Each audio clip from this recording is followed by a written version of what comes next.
Today our topic is operations of signals. First, we need to know about what are the signals. A signal is nothing but a basic information which is used to transmit the data through digital computers or any other digital devices like our mobile phones and the computers and etc. Uh, First, we need to know about the definitions of the signals. Let's understand what is signals. A signal is a function that conveys information, can be continuous or discrete. Uh, like I am talking now, this is an analog signal which is continuous. Uh, when I am talking to the other person from a distance, uh, he is at the at 100 kilometers distance. I am talking through him with my phone. That is a discrete signal, which my analog signal is converted into digital signal and it is transmitted through the air and then it received to the receiver and it will again convert it into discrete to analog signal. That is the signal. There are types of signals like I said you earlier, analog signals. This is a continuous signal. Like I am now talking, this is an analog signal and discrete signal. I said you that when I'm uh, when I am talking to another person at 100 kilometers distance, that is a discrete signal, which is which converted my analog signals into zeros and ones and passed through the air and then received for the receiver side and it again converted into analog signal. This is a discrete signal. Mathematical representation. Signal can be represented in time domain and frequency domain. Let's see what is time domain and frequency domain. As I said, there are two signals, analog signal and discrete signal. This is an analog signal which has continuous waveforms. Like from when I am talking, it will begin from 0 to minus 2 and minus and plus. My voice frequency is 1 megahertz or 1 kilohertz, like that. We will take as one. This is like 100 kilohertz. It will gain when I am talking. My voice has low frequencies and high frequencies. The low frequencies is considered as minus frequencies, like here, minus frequencies from 0. Minus 0.5, minus 1, minus 10. And this is all the low frequencies.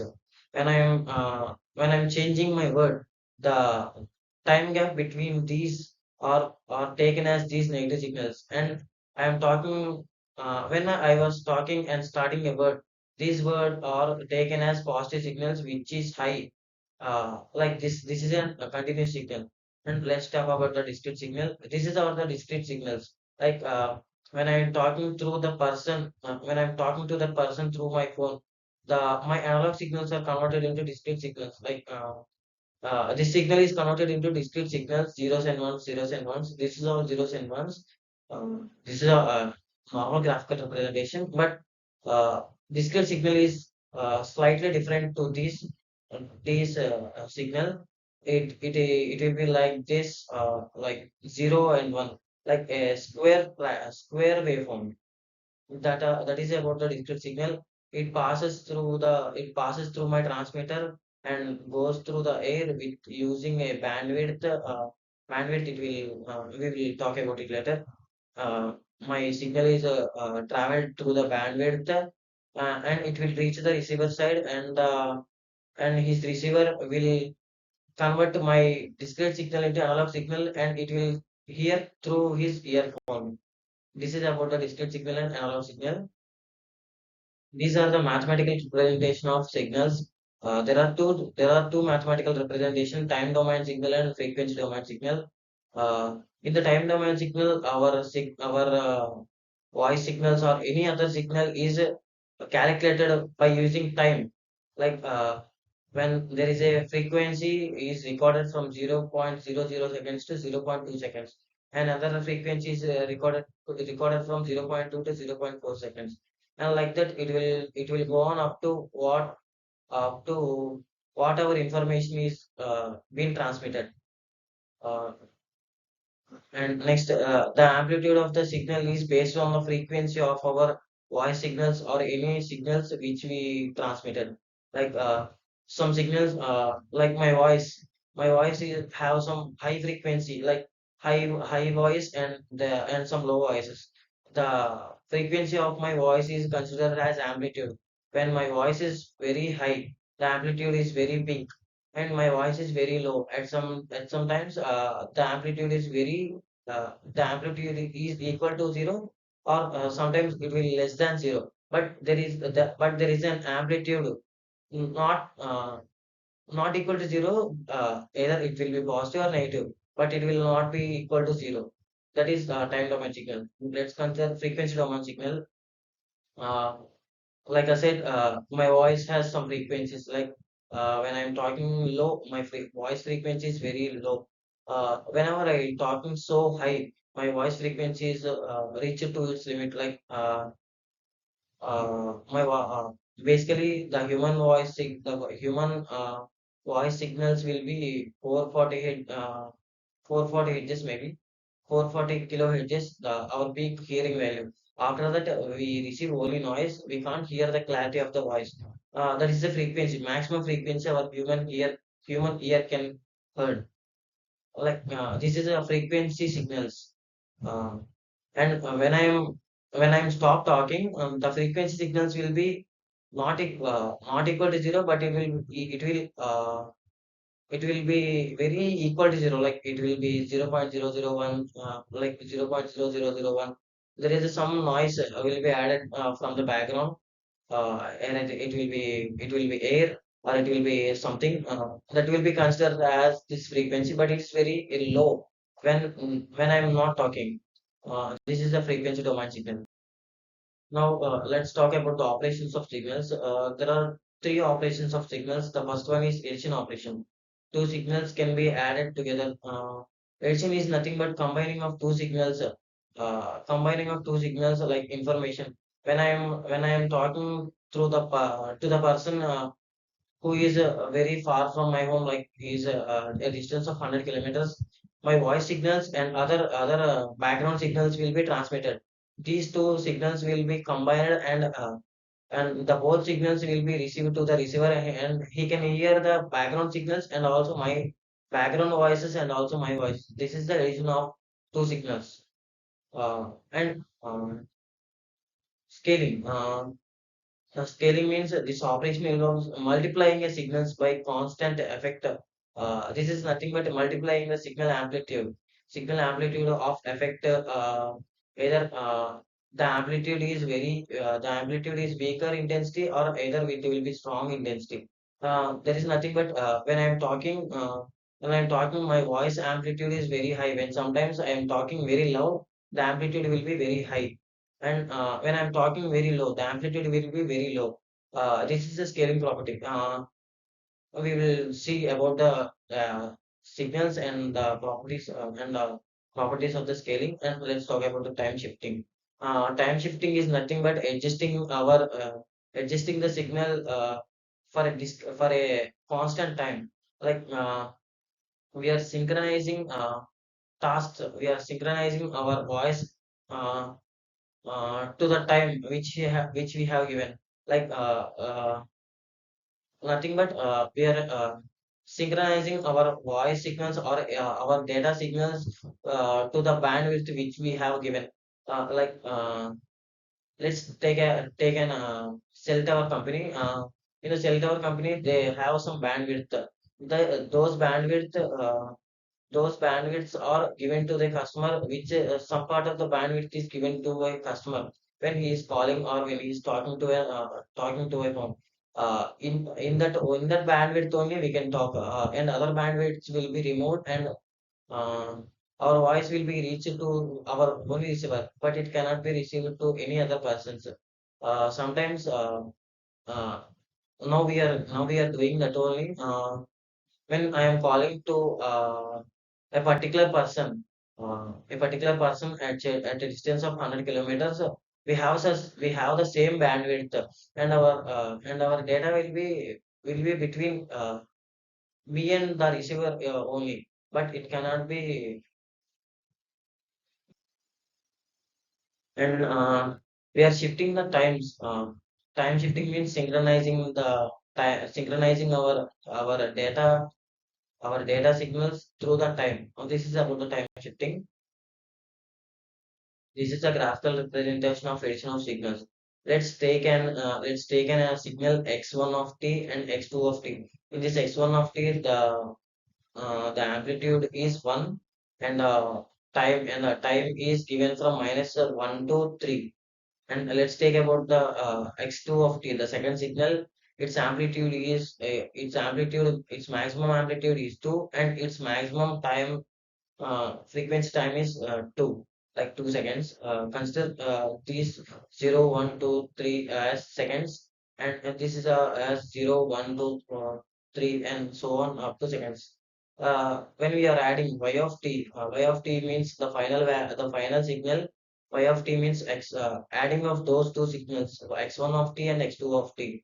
When we are adding those two signals, here we have the constant amplitude, the maximum amplitude of 1, and this from minus 1 to 1, and the maximum time is 3 seconds. And adding the second signal, which has maximum amplitude of 2 and maximum time is 2.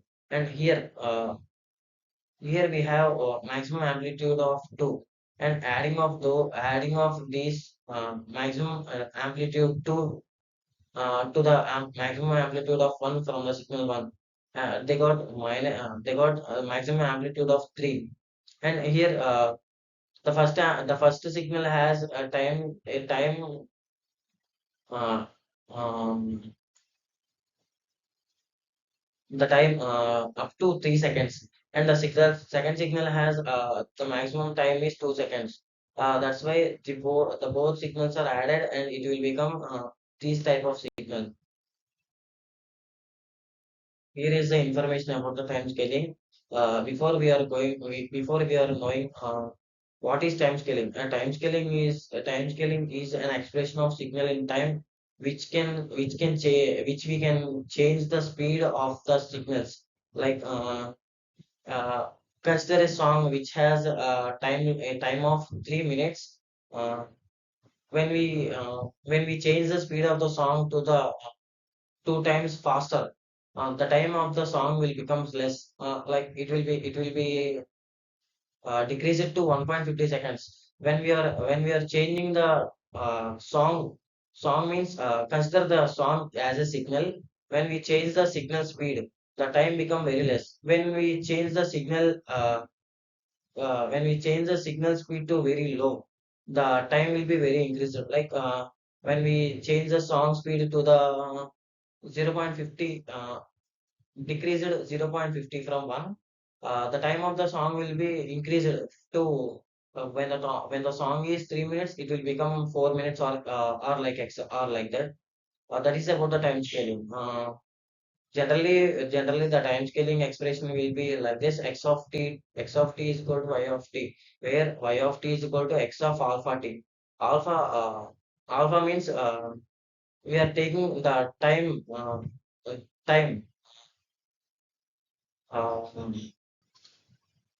we are taking the signal time as alpha. Like we are taking the signal time of 1, alpha will be 1. When we take the signal time is equal to 2 seconds, the alpha will be 2. When we take signal value to minus 1 second, the alpha will be minus 1. Like that, the alpha will be changed, but alpha is not equal to 0.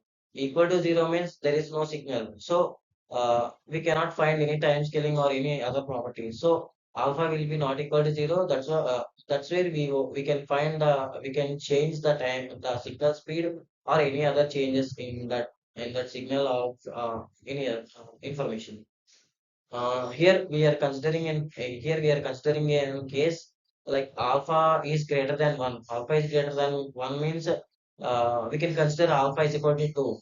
X of t is equal to alpha is equal to 2, and y of t will be x of 2t. 2t means here the time of the signal is 2 seconds, and the amplitude will be also in 2 seconds.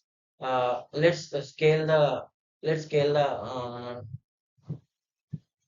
okay here x of t means the amplitude of the signal. We can change the amplitude of signal. uh, we can change the amplitude of signal, and also we can change the duration of the signal, which will become faster and slower. Let's consider x of 2t means amplitude of the here we are changing the amplitude of the amplitude of the signal. X of 2t means the amplitude of the signal will be 2 seconds, and we are decreasing the time of these signal. That's why x of 2t will become here we have the signal time is 2 seconds. When we time scale the signal, the time of the signal will decrease it to 1 second, and the amplitude remains constant. This is about the time scaling of the signal. This is the time shifting property. Let's know what is time shifting. Time shifting is defined as the shifting of a signal along with the time axis. In the time shifting, we relocate the signal left or right along with the time. The general expression of the time shifting is x of t is y of t, where x of t plus k is not equal to 0, where k is the time of the seconds. Depending on the value of k, there are two different cases. Let's consider a case when k is greater than 0. That means k has a positive value. In the case of the time advance or left shifting of the signal along the time axis. Here, the graphical representation of the time shifting, we consider a case where k is greater than 0. That will be k is equal to 2. Let's take k is equal to 2. That means y of t is equal to x of t plus k. We take k as 2. That's why x of t plus 2. This is the normal. This is the original signal x of t, which has the amplitude of 2, and the the time seconds from has a positive time to 2. We can shift the signals from either left or right. In the original signal, the signal will be in right. That's why we are shifting the signal to the left. Uh, as we said, from here we can relocate the signal from left or right along with the time axis. That's why the time is constant, but we can relocate the signal from right to left. The time shifting means we can shift the signal from left or right, from negative values to positive values. In signals, there are some main parameters like convolution, Fourier transforms. From these we can derive the signal amplitude or the signal frequency, or the signal will be in time domain or frequency domain, or the signal will be in analog and discrete. From these parameters, we can derive what a given signal has a frequency or any other kind of those things which has analog signal or digital signal. What is convolution? A convolution is a mathematical operation that combines two signals to produce a third signal. Uh, this is as like addition of signals, but we can produce a third signal representing how the shape of the one is modified by the another. When I'm giving a first signal as a sine signal and the second signal as square signals, the convolution of those two signals will be gathered, and there is a third signal will be formed, and that will be that signal shape tells what the third signal will be like. It will be either square signal or rectangle signal or any triangle or any other types of signals. That is convolution. Applications of signals. Here is applications of the convolution, which is used in daily life. Uh, the convolution property will be used for filtering applications, which enhances the signal characteristics. Um, that means boosting the amplitude of the signals and boosting the frequency of the signals. When we get a low signals from a receiver, which is important to us. That's why we use these convolution properties and operations of signals, which we um, which we boost the which we boost the amplitude of the signal or frequency of the signals, which can be heard by the human voice. That's why these operations of signals will be used. Properties. Properties of the signals. Convolution is a cumulative and associative, meaning the order of iteration does not affect the final result, simplifying many calculations. Here is another property, Fourier transform. The purpose of the Fourier transform is to convert signals from time domain to the frequency domain, uh, providing insight if the frequency is present of the signals. That means the the Fourier transform is used to convert the signals from time domain to frequency domain, which is based on the present of the present signals. Not will be future signals or nor will be past signals. Applications of the Fourier transforms, which widely used in audio processing, image analysis, and solving differential equations related to signal processing. And inverse Fourier transform. These operations allows for converting a frequency domain signal back to its time domain representation, restoring the original signal to the original signal. Like when I'm giving information to the receiver, my voice signals will be converted into digital signals, and again my the digital signal will be become analog signals. This is about the inverse Fourier transform. Designing of signal processing, filtering design of signal processing. There are three parameters. Importance of filters. Filters are critical signal processing to control the passage of the signal through different frequencies. Like when I'm talking to a person which the person is very far from my location. When I'm talking to him through phone, my voice signals and background signals and some noise signals will be added to that frequency, and it will received to that person. Uh, in that case, filter is used. The background signals and the noise signals will be removed in the receiver side, and my only voice signals will be reached to him. This is the importance of filter, and that's where filters are used. And types of filters, we can use a low pass filter. Like low pass filter means it only accepts low frequencies, and it will remove all high frequencies. And next is high pass filter. It only accepts high frequencies, and it does not allow any low frequencies. And the third one is band pass filter. These band pass filter are accepts only certain bands, and it will stop other bands. Like when I'm given a frequency of 50 megahertz, it only accepts 50 megahertz of frequencies only, and it will remove all other frequencies from yeah, it has 40 megahertz or 60 megahertz. It will remove all the type of frequencies.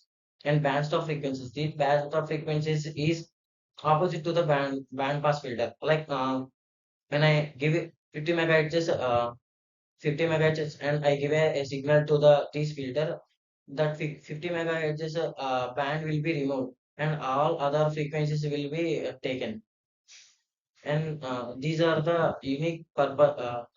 used for unique purposes, to remove noises which has some high frequencies or low frequencies or any other types of. And designing methods, there are various methods, Butterworth, Chauvis method, and FRIRR design approaches, and these types of methods will be used to create these types of filters. Let's consider real-world applications in signal operations. There are three applications: communications operations, audio processing operations, and image processing operations. In communications operations, signal operations are fundamental in telecommunications, enabling effective data transmission and reception through modulation and filtering techniques. And the second one is audio processing. In music, sound engineering, signals are manipulated for equalization effects and noise reduction, and emphasizing the importance of convolving a filter. In image processing, signal operations are also applied to digital images, where techniques like convolution helps the tasks such as blurring, sharpening, and shaping edges and the edge detections of the image. This is the real world examples of signal operations of signal systems.